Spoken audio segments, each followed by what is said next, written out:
Hey YNR fans! Welcome to YNR Trends, your young and the restless updates, shocking spoilers, and all the drama. So grab your coffee, hit that subscribe button, and let's dive right into Genoa City's hottest gossip. When the phone rang that evening, Billy Abbott wasn't prepared for the news waiting on the other end. He had been pacing around his loft, restless as usual, going through the motions of yet another day where his mind couldn't seem to find peace. The last thing he expected was a call from the hospital, and yet the moment he picked up, the sound of the nurse's voice carried a weight that made his stomach twist. Jill had taken a sudden turn for the worse. They didn't know how much time she had left. Billy froze where he stood, staring at the floor as though the world had suddenly tilted beneath his feet. He always thought he'd have more time. He always thought his mother was invincible, a force of nature that nothing could knock down. But now the voice on the other end was telling him the opposite, telling him that the moment he dreaded most had arrived sooner than he ever believed possible. The drive to the hospital was a blur. Billy barely remembered the red lights, the honking horns, or the city streets. All he could think about was Jill. Memories rushed through him in uneven waves, the way she used to scold him when he made yet another reckless mistake, the way she could both frustrate and comfort him in the same breath, the way she always seemed to know exactly what he was about to do before he even did it. She was his mother, his fiercest critic, and his biggest supporter all at once. And now he was facing the possibility that she wouldn't be there tomorrow, or ever again. He pressed the gas harder, desperate to make it in time. Desperate not to let his final words to her be something trivial, like the last phone call where he had brushed her off because he was busy. That guilt already burned in his chest. When he walked into her hospital room, the sight knocked the air right out of him. Jill lay there, fragile in a way he had never seen before. Her skin was pale, her breathing shallow, her body almost swallowed by the sheets. And yet when her eyes flickered open, there was still that fire, that undeniable spark that made Jill Abbott who she was. "There you are," she whispered, her lips curling into the faintest smile. Billy rushed to her side, clutching her hand like it was the only thing tethering him to the ground. He couldn't stop the tears from slipping down his face, though he tried to force them back. He wanted to be strong for her, but the thought of losing her made his chest ache in a way he couldn't hide. They talked quietly, in broken sentences and heavy silences. Jill asked about the family, about Lily, about whether Billy was taking care of himself. She was still worrying about him even now, still trying to play the role of mother when she was the one slipping away. Billy answered as best he could, nodding, squeezing her hand, whispering that she didn't need to worry, that he'd be fine. But the truth was, he didn't know how he would survive without her. Jill had always been the constant, the anchor in a storm that seemed to follow him wherever he went. Time seemed to collapse in that room. Minutes felt like hours, hours felt like seconds. And then, when Billy leaned in closer, Jill's eyes grew wet, and she whispered 5 words that would haunt him for the rest of his life. "I'm sorry, my sweet boy." Billy froze, staring at her in disbelief. Sorry? Why would she say sorry? His heart clenched as he tried to understand what she meant, but Jill's eyes fluttered, and her strength was fading fast. He shook his head, his voice trembling as he begged her to stay with him, to explain, to not leave him in the dark with words that felt both like love and like a knife to his soul. The machines beeped softly in the background, the sterile smell of the hospital filled his lungs, but all Billy could hear were those words, echoing over and over. "I'm sorry, my sweet boy." Sorry for what? Sorry for the mistakes she made as a mother? Sorry for the times she was too hard on him, for the years when their relationship was fractured and filled with fights? Or was she sorry for something deeper, something he didn't yet know? The ambiguity wrapped around him like a chain, squeezing tighter with every passing second. He wanted to ask, but it was too late. Jill's hand grew limp in his, her eyes closed, and just like that, she was gone. Billy's cry broke through the silence, raw and guttural. He pressed his forehead to her hand, rocking slightly, refusing to let go. He couldn't imagine a world without Jill Abbott in it. She wasn't just his mother, she was a force that shaped him, loved him, and challenged him.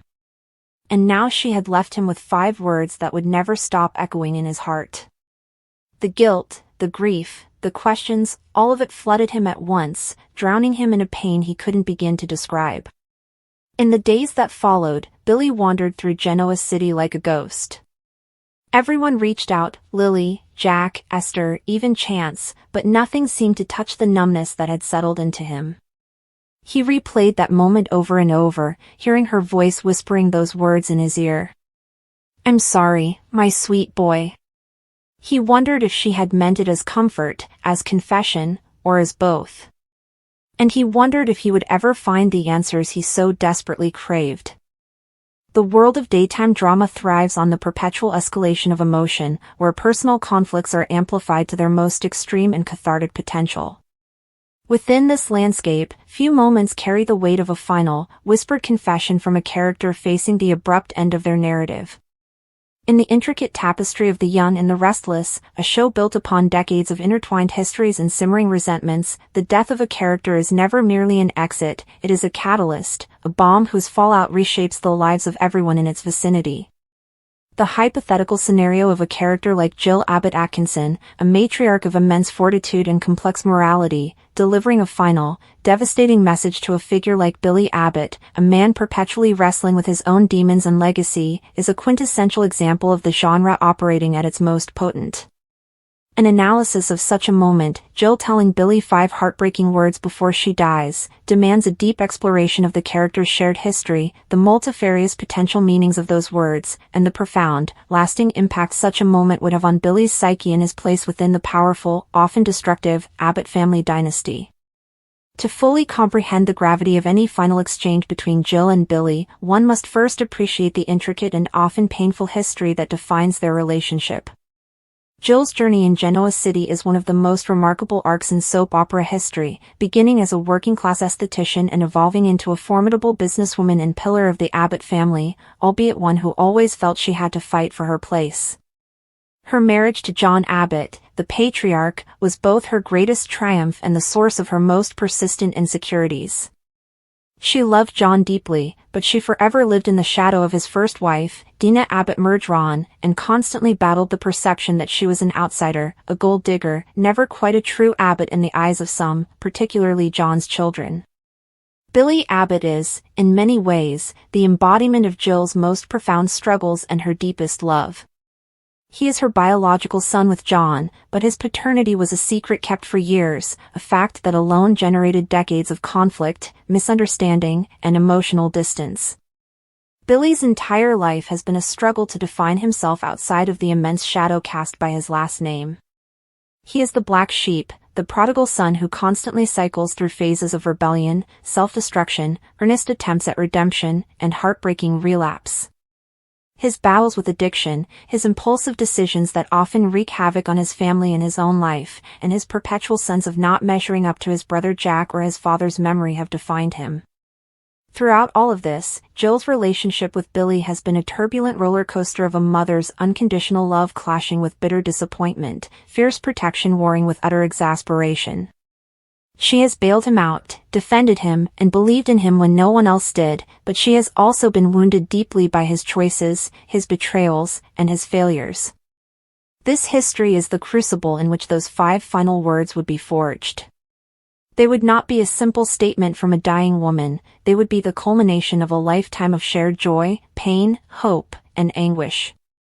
Every syllable would be weighted with the ghosts of past arguments, forgiven sins, and unconditional love that has been tested to its absolute limit. The power of this narrative device lies in its terrifying ambiguity.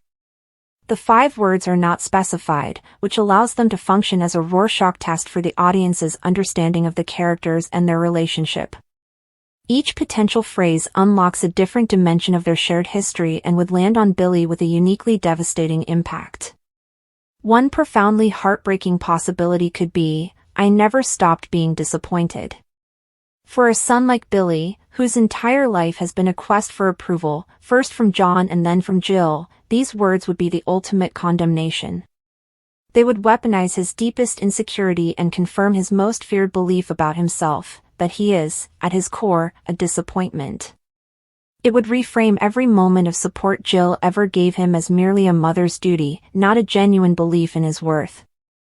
This would be a legacy of failure, a final judgment that would threaten to obliterate any progress he had ever made and could easily send him spiraling back into the patterns of self-destruction that had defined so much of his life.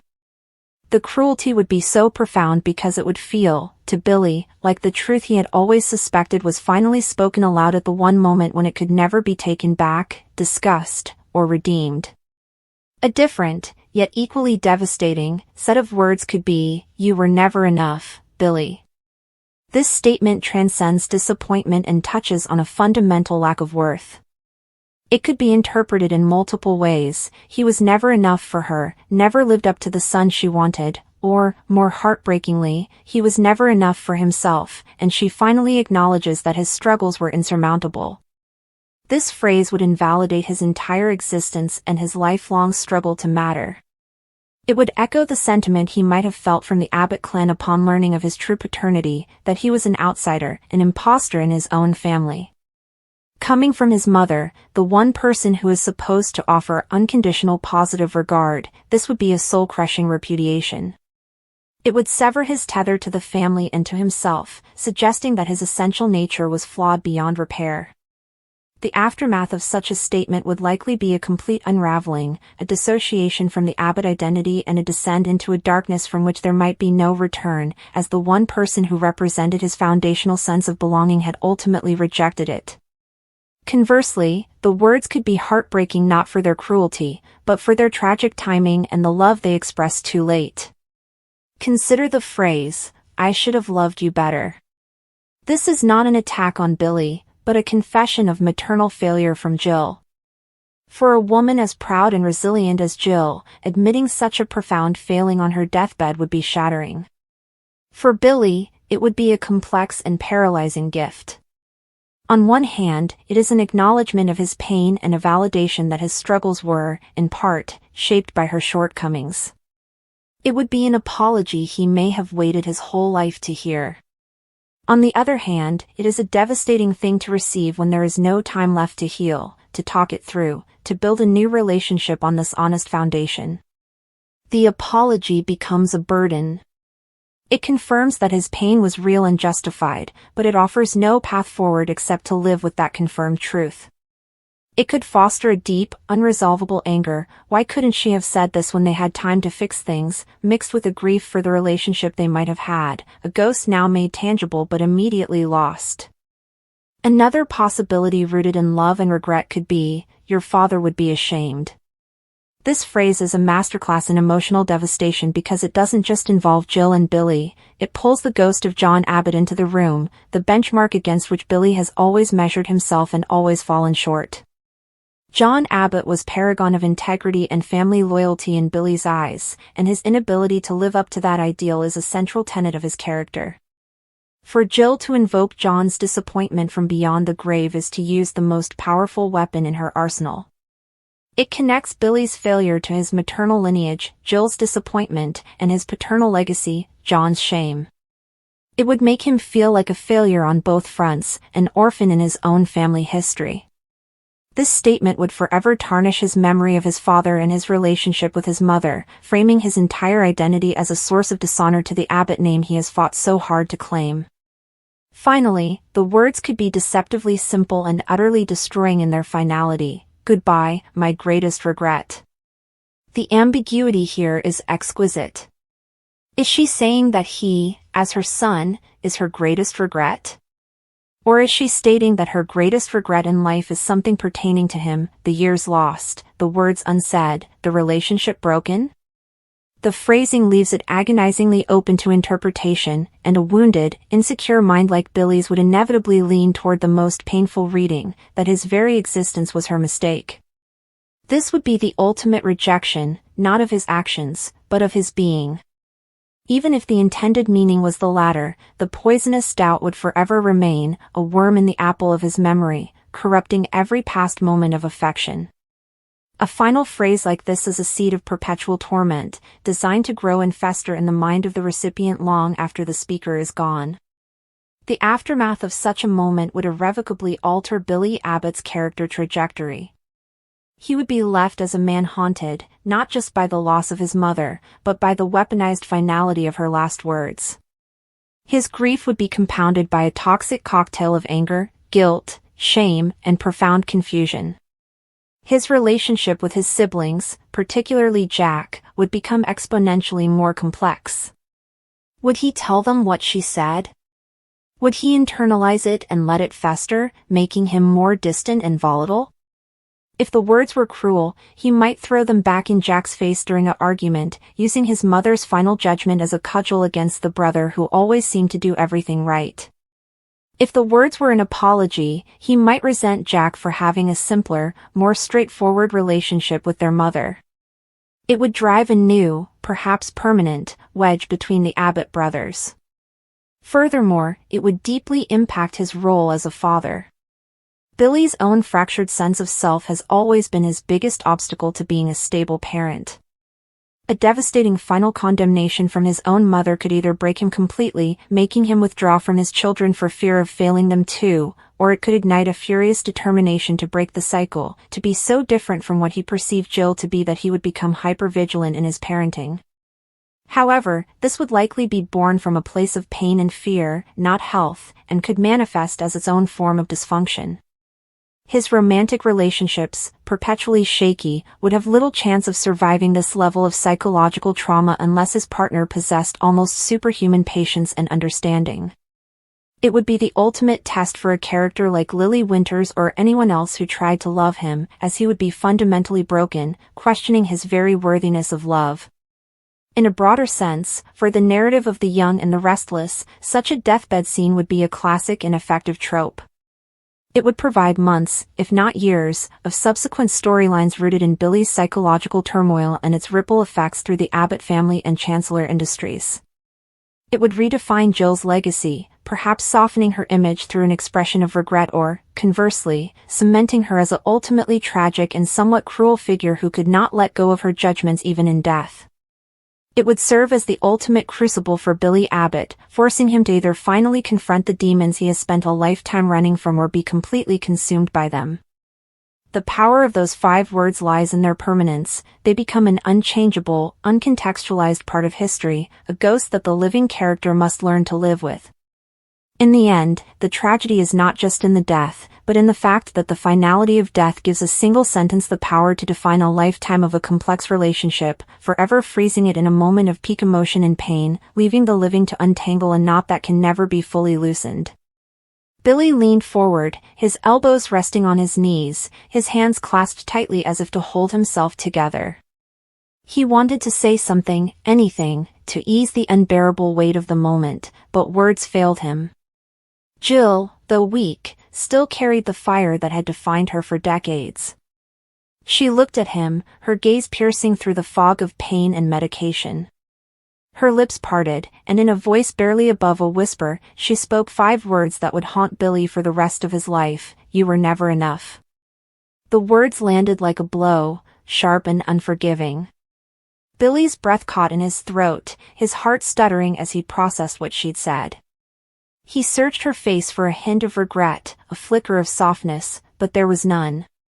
Jill's expression was resolute, her eyes holding a truth she'd carried for years but only now had the courage, or perhaps the necessity, to voice. The silence that followed was deafening, broken only by the rhythmic beeping of the heart monitor. Billy's mind raced, replaying every moment of their tumultuous relationship. Jill had always been a force of nature, a woman who commanded attention and respect in equal measure. She'd built an empire, raised a son, and navigated the cutthroat world of Genoa City with unmatched tenacity. But with Billy, it had always been complicated. He was her son, her flesh and blood, yet their bond had been strained by years of disappointment, betrayal, and unspoken resentments. He'd tried to live up to her expectations, to be the man she wanted him to be, but time and again, he'd fallen short. Her words now confirmed what he'd always feared: he'd never been enough for her. Jill's chest rose and fell with shallow breaths, each one seeming to take more effort than the last. She didn't look away from Billy, even as her strength waned. There was no malice in her eyes, only a weary honesty. She'd spent her life fighting for her family, her business, her place in the world, and now, at the end, she was done holding back. Those 5 words weren't meant to wound, though they did. They were her final truth, a reckoning of sorts, for both of them. Billy's hands unclenched, his fingers trembling as he ran them through his hair. He wanted to argue, to defend himself, to demand an explanation. But what could he say? Deep down, he knew there was truth in her words. He'd made mistakes, countless mistakes. He'd gambled away fortunes, broken hearts, and let addiction and impulsiveness define too many chapters of his life.